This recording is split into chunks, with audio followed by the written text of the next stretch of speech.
Now this is something you find in the plumbing section at the hardware store. It's for joining copper pipes. Pipes just like that. See, there it is melted into the joint. And it just so happens when you gut paracord, it's about the same diameter as this plumbing solder.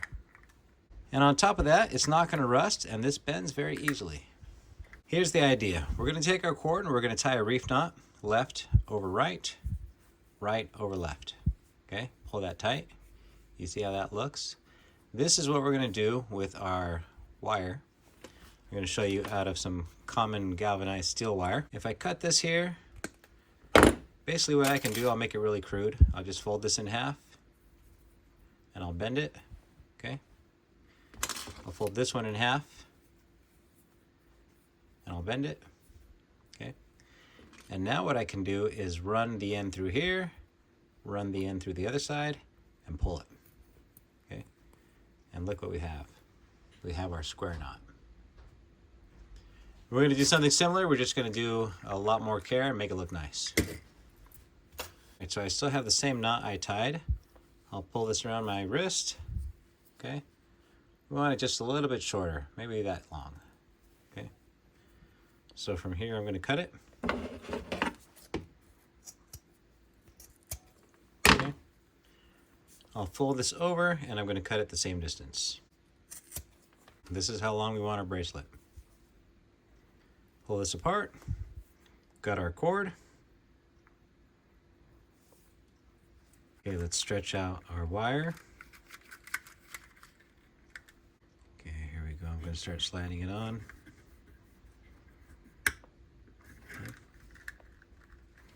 Okay. And I'll cut it right off with my diagonal pliers. Here we go. All right. Now here's one thing I don't like. If you look, you can see that we have a sharp edge on our wire. On the other side, I actually used it for soldering, so it's nice and rounded over. We're just going to use our torch and we're going to melt this down. I'm going to leave it in real time so you can see how long it takes. Nothing special about this ladder, it's just a common jet ladder I got from the gas station.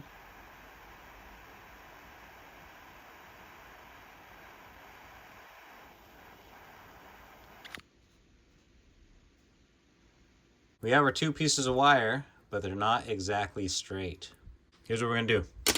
We'll place that down. I got a piece of wood here, and I'm going to try to roll this thing out. There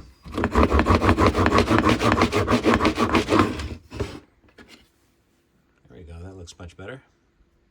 All right, I have a number 3 screwdriver. I'm going to try to balance my wire. And I'm just trying to find the midpoint. I'm using simple physics to do it. There we go, that looks about right.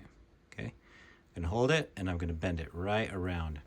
Now as I come around the back of the screwdriver, I'm paying attention to these two sides. I'm going to come up, and as I can tell which one is longer, it looks like this one's longer, so I'm going to prefer that one as I come around. There we go. I didn't quite make it. We're still a little bit off, but it'll be just fine. Okay, push that down on my hard surface and pinch it together. All right, as I pull this together, I'm just going to pinch it in the back. That way the two ends are together.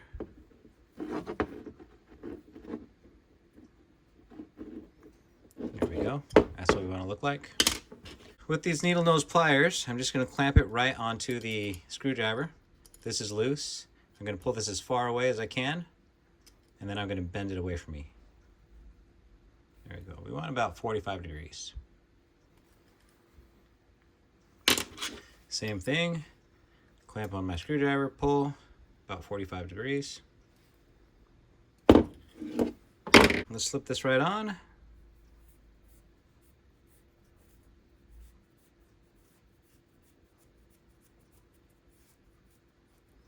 Okay, I want to stretch that out, make sure that we have all the excess off of it. Okay, so this side, we want to make sure it's nice and trimmed, and then we're going to fuse it over. Go.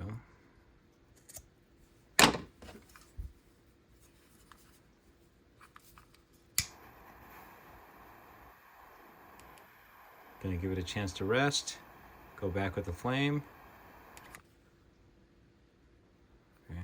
Looks like I got a little too close to the end of my wire, so it's preventing it from closing up. There we go, let's do that again. There we go.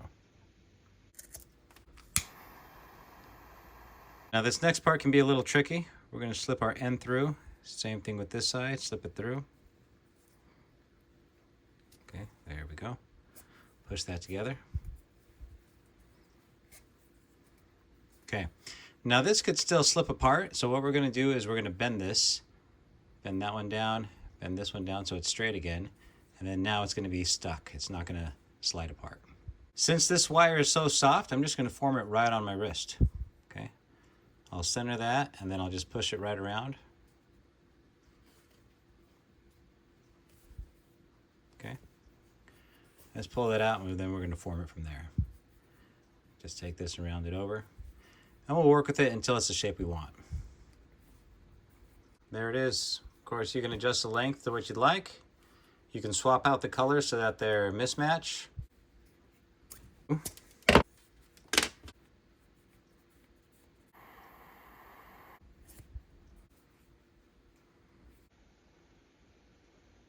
So how much of this wire did it take to make this bracelet? Let's open this up and check it out. Okay, we are just under 8 inches for both strands, so about 16 inches in total. I paid between $30 and $40 for this spool, but why would you order a whole spool if you only need 16 inches? So here's what I'm going to do. If you order anything from my shop, awesomeforsale.com, between now and Friday, I will include 16 inches of this silver solder here. I'll even send some random cord along with it so you can make the bracelet. Now you don't have to do anything other than place an order between now and Friday at my shop, awesomeforsale.com, and we'll include it for free. Thanks for watching.